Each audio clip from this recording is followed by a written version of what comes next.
welcome everyone to our section.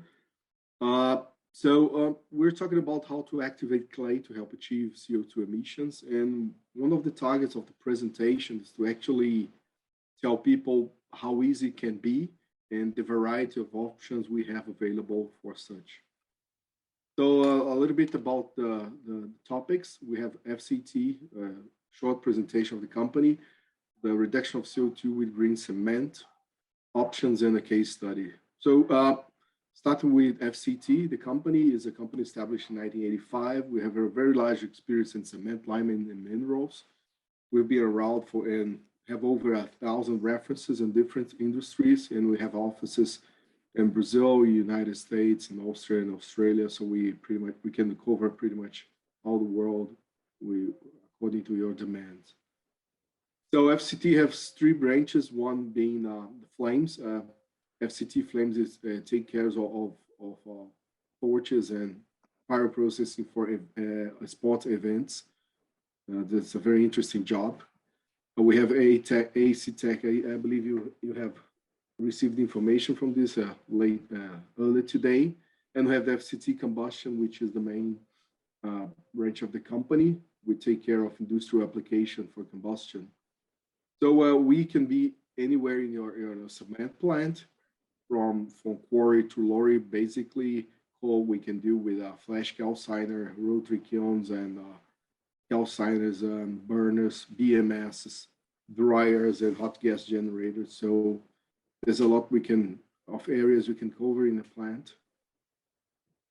So quickly into the CO2 reduction, we all know that we are responsible for over, I would say, 8% of the man-made CO2 emissions. Finally, we are obtaining a little bit increase of CO2 emissions in the world. And there's a lot to be done because the prospect doesn't look right. So several countries are adopting strict policies for greenhouse emissions reduction. And well, basically we're talking about pozzolan here. So for those who don't quite know about this, the pozzolanic activity is due to the amorphous or disordered structure from aluminum silicate. So different from clinker cement, the OPC has a lot of calcium, so there's a lot of CO2 being released from decarbonation, while we're using pozzolan, we are not releasing any CO2 from the material, but only from combustion. So the task here is to take an aluminum silicate and dehydroxylate it, so we can, in such comparably low temperature, to achieve this kind of structure, which can be activated, and we call it metakaolin. So how do we do that? Basically, starting with a thermogravimetric diagram, we can see from the material, we start heating the material up, and we start losing moisture. And then in a certain point, you start losing the hydroxyls, and we start activating the clay. So the whole mass decreases a bit more. And then we reach a point where from which we start to crystallize the structure. So crystallization is not something that we welcome. So we rather stay somewhere here before start crystallizing. And we should really avoid this path forward here. So on the next slide, we were talking quickly about options. So basically, the company has two options. We can do a flash calciner. We can work with a rotary calciner. One thing that's very important to us is we don't have a preference. We can do either one or the other, and we can do a combination. And I'm going to talk about the rotary versus flash calciner. And there's a very interesting study published by the LC3 initiative about the financial attractiveness of LC3. So the solution to a specific site depends on the types of fuel, the available capex, the existing equipment, the raw material characteristics. So I think this is the most important message from this presentation, is that there's no one single solution, but we can work the solution along with you and to provide assistance from the conceptual engineering to EPC to production. So you can see here on this study that was published flash calciner used to have a lower OPEX, but on the other hand, it has a higher CAPEX. So probably you have to see your options and see what fits you better in your project. So the flash calciner, for one, it's a piece of equipment that has three main stages: heat and preheating, calcination and cooling. It resembles a lot a pre-calciner preheated tower, where you have preheating first, and of course feed, and then you calcine, and from the calcination you go into the cooling, which normally is a suspension cooler. There's a lot of heat recovery there. You can really decrease the specific heat consumption of your kiln very much by using all this recycling and recoveries. And it's a tailor-made solution. That's something about FCT. We always work with tailor-made solutions, with not much off the shelf.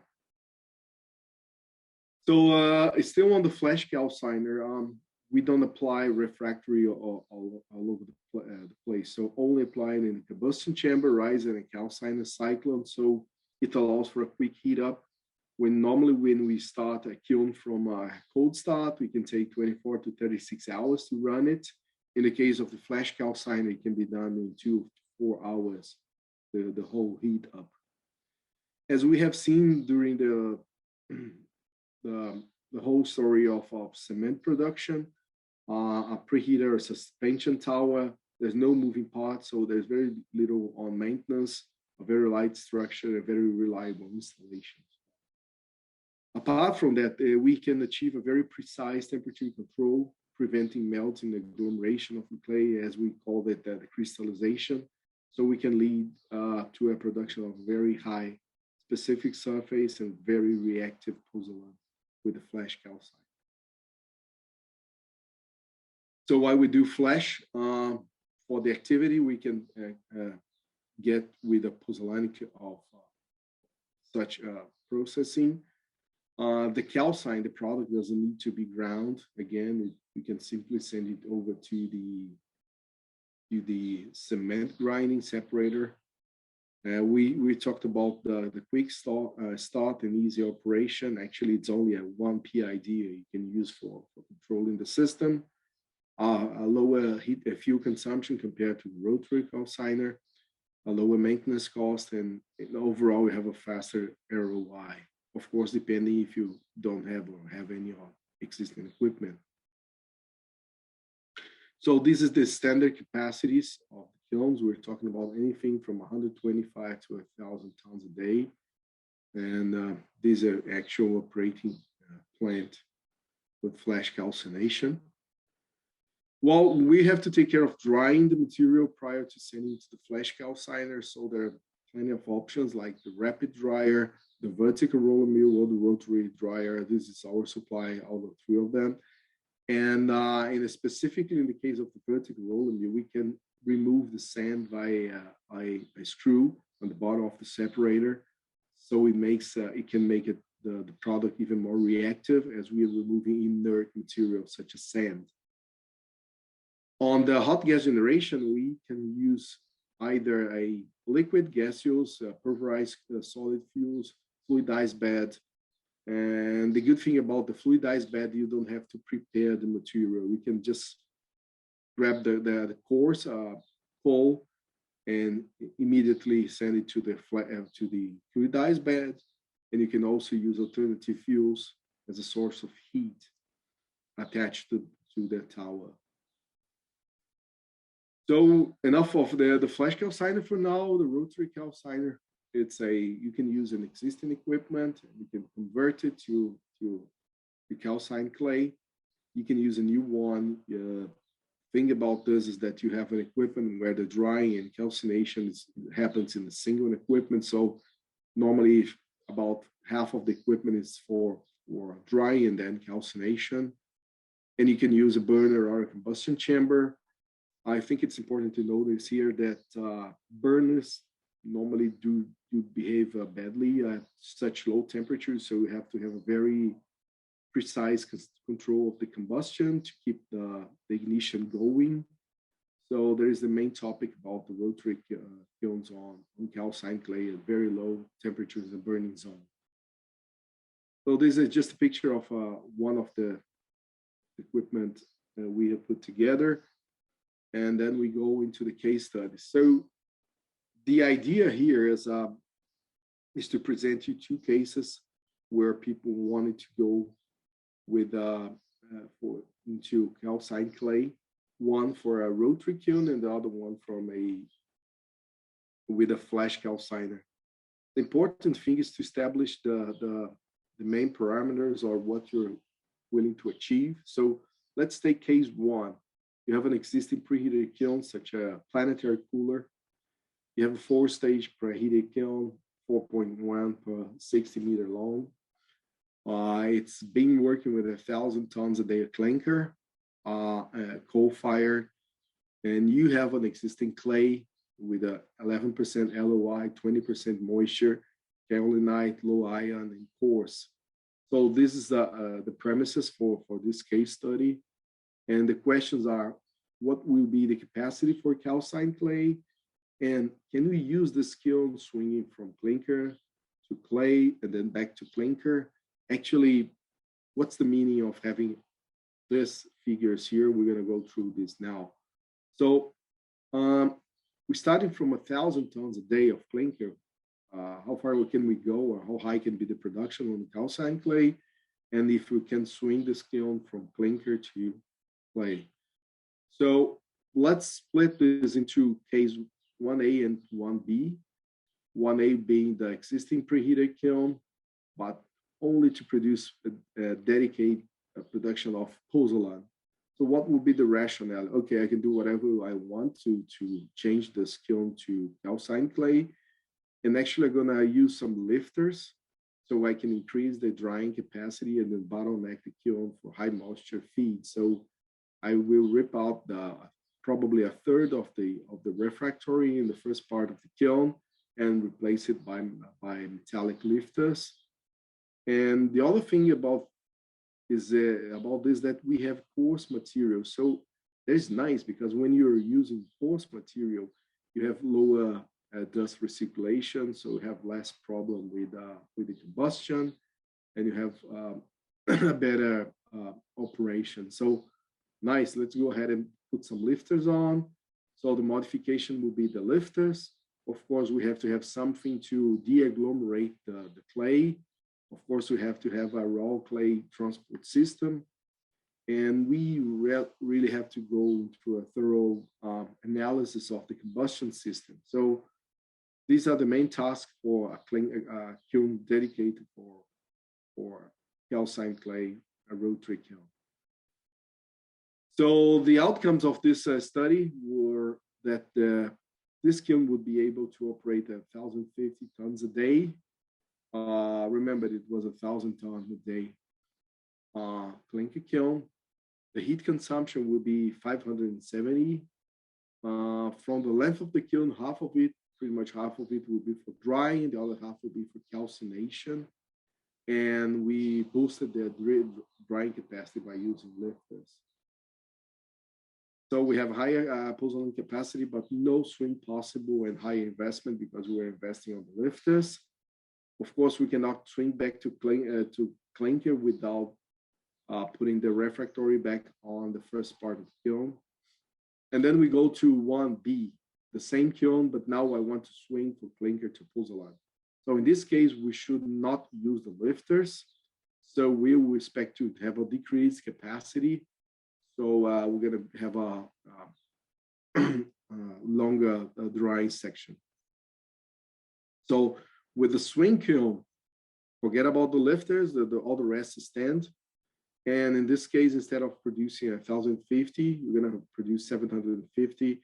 It's going to be a higher heat consumption, a longer drying section for 20% moisture. And if the moisture goes higher, because we're bottleneck on drying, we can be 30% moisture, the capacity will be decreased for 480. So it just gives you an idea of what's the impact of drying section or performance or capacity in the whole capacity of this kiln. So again, we're talking about 1,000 tons, 1,050 for a non-swing kiln, and 480 or 750 depending on the moisture. So the message is a lower pozzolan capacity, but swing possible and lower investment. So that was all about the rotary kiln conversion. Now there's something new. We're going to go greenfield.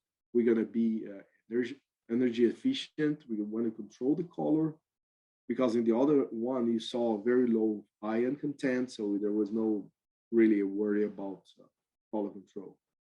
So in this case, we have this clay with 15% moisture, high iron, which means that we're probably going to be coloring towards red, and it's a less pure kind of clay, or less reactive kind of clay. So what will be the solution? What are the impacts of the color control system? And we do want to use biomass. That's important here also. So we have to have flexibility to run on alternative fuels or biomass firing.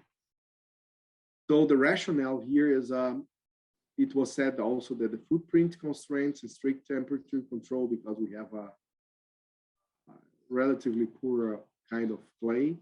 So we go for a short dry and a flash calciner. So that's where we arrived at the flash calciner as an option. We're going to do biomass and lumpy materials. So we're going to use a fluidized bed, hot gas generator. We want to control the color. So we're going to use water quench with a suspension cooler, but you can also use an organic modifier, which is something that we can address separately later on. So there is a less draft to the cooler. So there's part of the cooler being done by the water quench. So we have some saves on electrical energy. So without being said, the solution that we came with was a hot gas generator producing hot gas through the rotary dryer into a flash calciner. And you can use this and also recuperate part of the energy for drying from the preheater, as we do in cement production. So the solution looks like that. We have a short rotary dryer, 2-stage preheating, 1-stage calciner, 2-stage suspension cooler, a fluidized bed hot gas generator, and quenching for with cooler heat recovery. Here is the black magical box where you control color. So the main KPIs in this case is going to be 570. So you can see it's comparable to the one we presented before, but actually 460 is for calcination. All the rest has a lot to do with heat that's being wasted for quenching or for controlling color. So yes, flash calciner can run at 460 if you don't have to manage the color. And when you compare those, I just put together this table. You can see case one, the existing preheated kiln and the greenfield project, and the solutions and the capex. Of course, the capex is expected to be higher in the case of a greenfield plant. The OPEX is going to be the lowest because we're applying all the state-of-the-art technologies, different moisture, different heat consumptions, and the production levels, just for comparison. So with this, I close my presentation asking you, why are we thinking about FCT? We have a team that was involved in 12 pozzolan rotary kiln projects in the world. We actually been pioneering calcine clays in Brazil, where the first project was back in the 80s. We can perform quality and process tests, so we can do both. We have a very experienced team of specialists and CFD that we use for simulations, and the partnership with the University of Adelaide. And we can conduct an in-depth study on clinker quality as well. So you can produce a very good calcine clay, but you still have to take care of the clinker quality. So the offer goes in 2 phases. One is a very preliminary, and we calculate things based on characteristics of the material, and we assess what you have available in your plant, and then we go in a very more deep assessment towards a refined quote. So the conclusion of the presentation is that there are several solutions to calcine clay.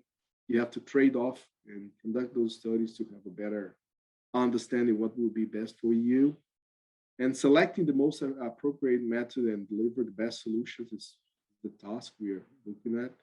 And the transition requires knowledge not only in mining, logistics, clinker, and concrete technologies as well. So there are several areas to be addressed while going to a calcined clay project.